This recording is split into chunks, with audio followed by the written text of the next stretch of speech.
Hey, this is so funny because I think this, wow, the sunlight, that is really overwhelming. Let's try to fix it. It's kind of better, not really, whatever. So, how can I say? How can I start this? There's a couple things I wanted to touch on. So, I unfollowed Hema on Instagram.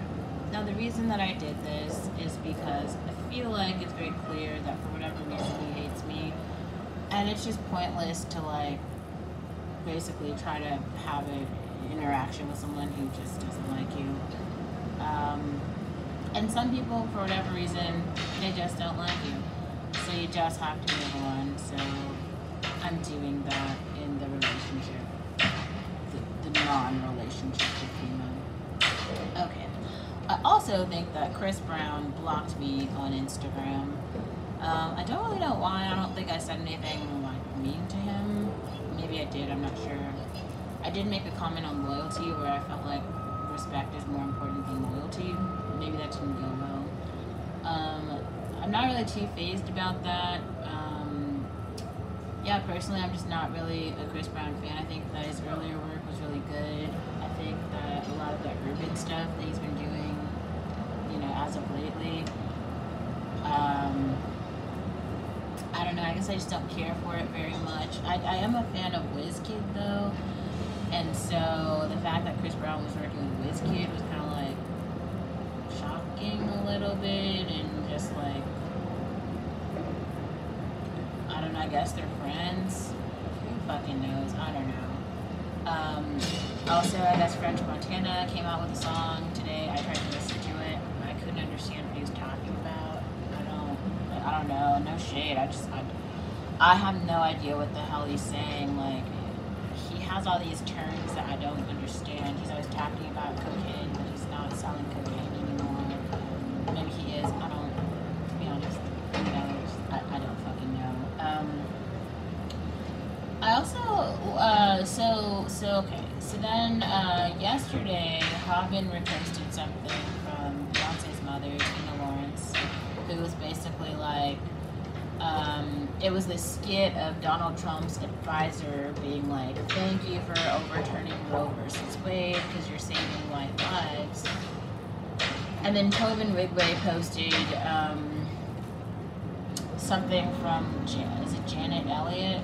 Right, where she was talking about a book that was basically about the decline in birth rates in America. Now, birth rates are going to go down, even with overturning Roe versus Wade. They're going to go down because women are getting smarter. But that was bound to happen. Like, as women get smarter and have access to more information, more technology, more everything, they just make better decisions that improve their life conditions, so that they can really be happier, and typically they have fewer children. That's just like what happens, and that's across races. So especially 60% of the children that are aborted every year in America are white. So by banning abortion, you're saving that many white lives. That's like the big idea. Now there will be like quite a lot of babies who would have been aborted who are now going to be born, but there's not actually going to, like, women are probably going to do quite a lot more to make sure that they don't get pregnant. I actually feel like this has been happening for quite a while, right? Like, so many women don't go out anymore, like, or they go out in groups, but they don't, hook up with guys. And I mean, there's all these different ways that women are protecting themselves, because it's scary out there. And yeah, I think that's a whole conversation. I feel like quite a lot of people are having that conversation now. I also think, here's something that I can't understand. Why is it that if you disagree with someone in words, that's supposed to mean that, like, physical violence comes directly after that? Like, as in like, you have to listen to what someone else says. Like, just because I am black, that doesn't mean I agree with like everything that all black people think or say. But I will say, being a member of a black group, um, there are some opinions that I'm accustomed to that others aren't so much, and so I try to like explain that to people who don't understand, and that's a thing. It's just because like if you're not a member of this group, you might not have ever heard the opinion before, and so it could be like foreign to you. So that's a thing, right? I also think that how do you say?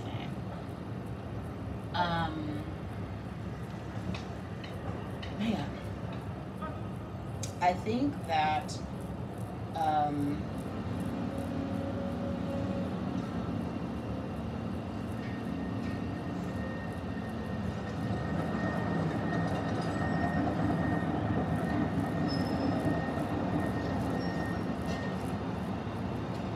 oh, okay. So last night was the BET Awards. I thought it was actually really good. I thought it was really good. There was the John Carlo and Brandy performance. I thought that was really a really important moment for the culture. I appreciated hearing Kanye West's tribute speech to Diddy. Getting a Lifetime Achievement Award and having Kanye be your introducer, that's actually incredible.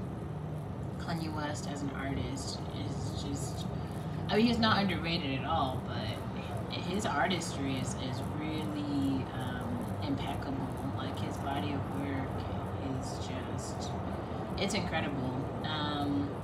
So I really respect Kanye as an artist. I mean, I have a lot of other opinions about his life choices and stuff, but whatever. Like that's not, I don't think, whatever.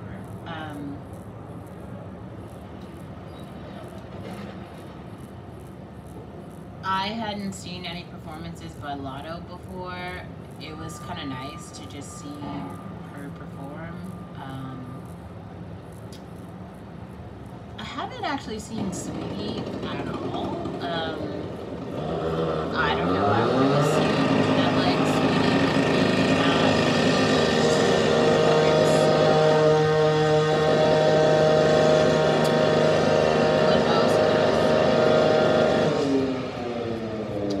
Oh, to anyone out there who's wondering, like, you're never gonna really catch me. You're not even really. You're never gonna catch me in LA. I don't do LA. LA is not my vibe. LA is not my space. I'm not into Hollywood or Hollywood culture. I do like music a lot though, so you know, if there are musical artists who are coming out of LA, like I like Mona Leo, but I thought she was from like Texas or something. She's from the South, but now she's in LA. I mean, I'm not saying that that's good or bad. She was definitely at the BET Awards, but I liked Hallie's performance. I'm sorry, so Hallie released a song on Instagram, and I heard the song on Instagram. I thought it was good. Chloe had an actual performance at the BET Awards. I thought that was good. Sorry. And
also, this is something that I'm trying to unpack for myself.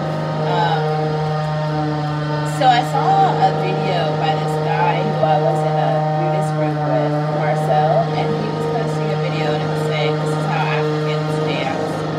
He was doing like a West African dance in front of his dog.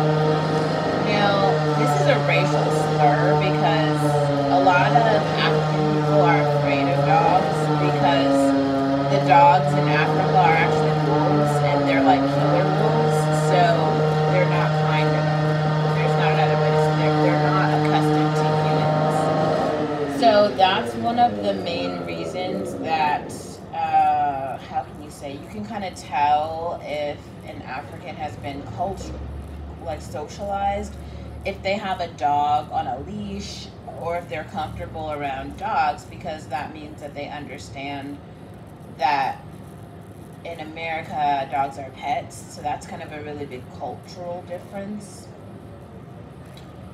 But the dance was kind of offensive, and it just reminded me how there are so many cultures who are just like, again, they're just anti-black, and it's not because like there's all of these black people who are doing these awful things to them or like coming after their group. That's just not it. It's just more like there's something about them where they just feel like, I don't like Africans. And it's very strange. And I mean, if we're honest, I mean, that's what this country has done, right? It's just built an entire society, an entire everything just based off being anti-black.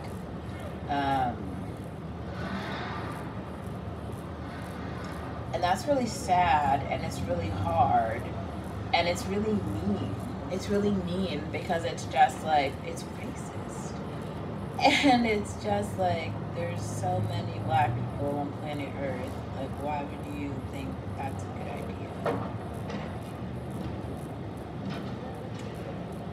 I don't know.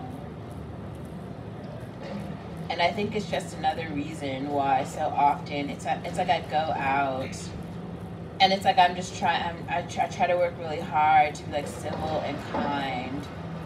But then it's like I just realize like all of these people, all of these other groups, they have active hate toward me.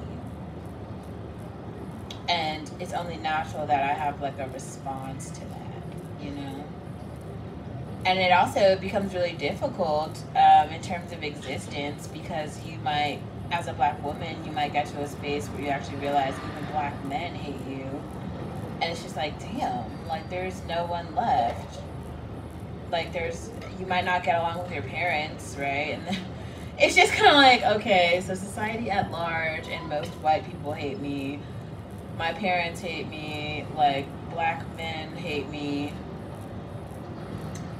Talk about it's not safe out there, are you kidding? Like it's just, not only is it like not safe, but it's also very toxic and very scary. And I feel bad. I feel sorry, and I feel like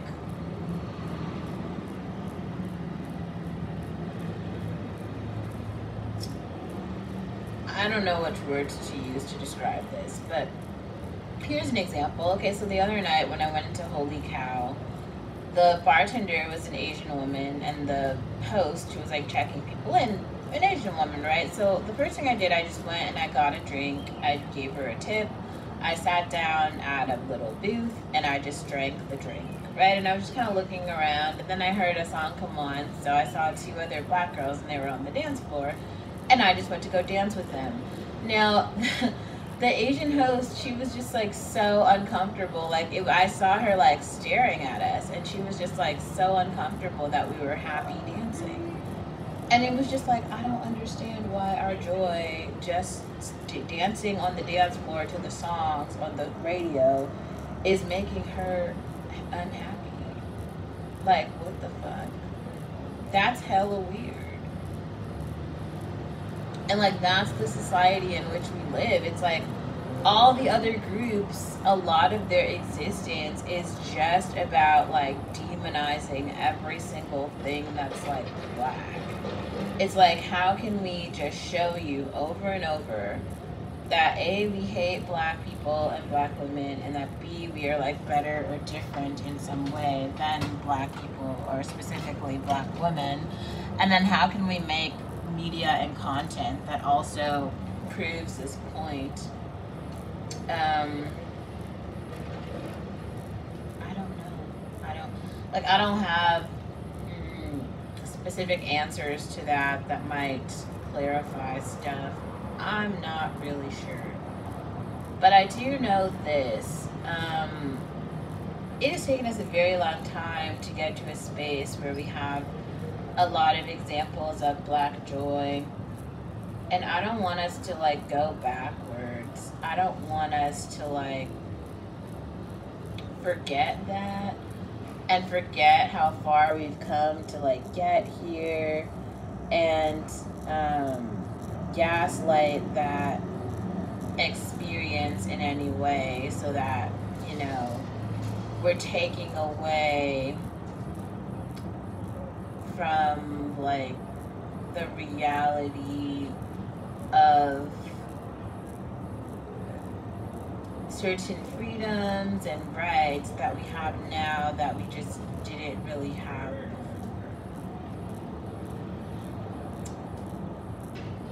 It's so weird to say this.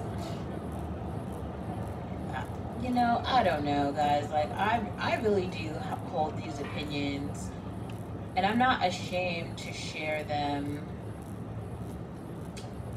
And I don't feel like I should have to bend or like cave or change my opinions just because they make you uncomfortable, or because they don't abide by whatever LA has told you is like good and useful and true, right? Because it's just like, come on, like, I don't know.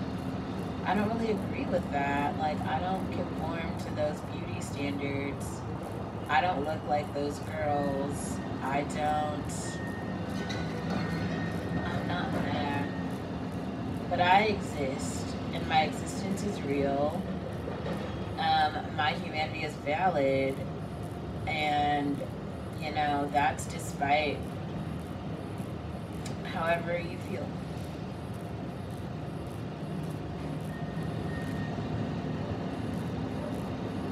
I don't know why, but this week I've also been thinking back to,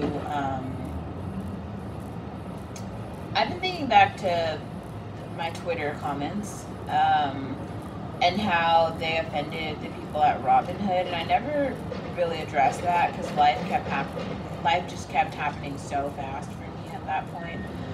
I was already going through a lot before then, but then that happened and it just got worse. And I think with all of that, I was really able to recognize a few things. That, like, A, my perspective is very niche.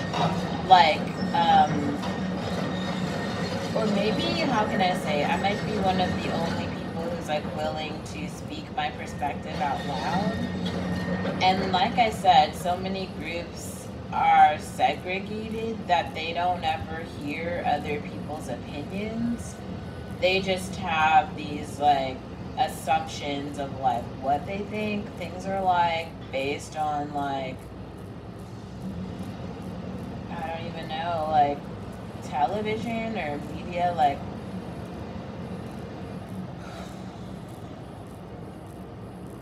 yeah, I don't know where they're getting the stereotypes from, but they definitely are getting these stereotypes, and they're just not that helpful. The stereotypes aren't very helpful in humanizing Black bodies, but also being a real citizen of this country right now and the way that it stands. I don't know why I'm saying that, because I don't like the country at all. Like, I don't like it at all. So.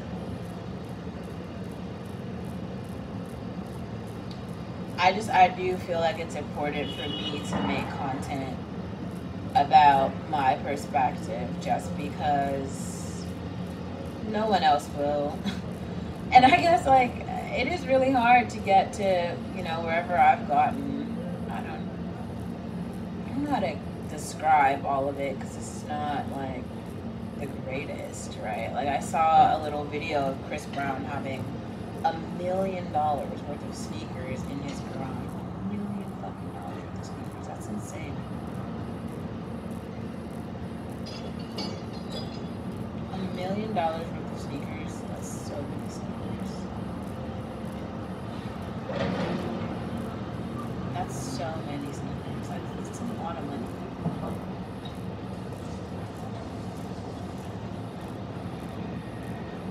There's just such a large gap between most of us and the Hollywood people.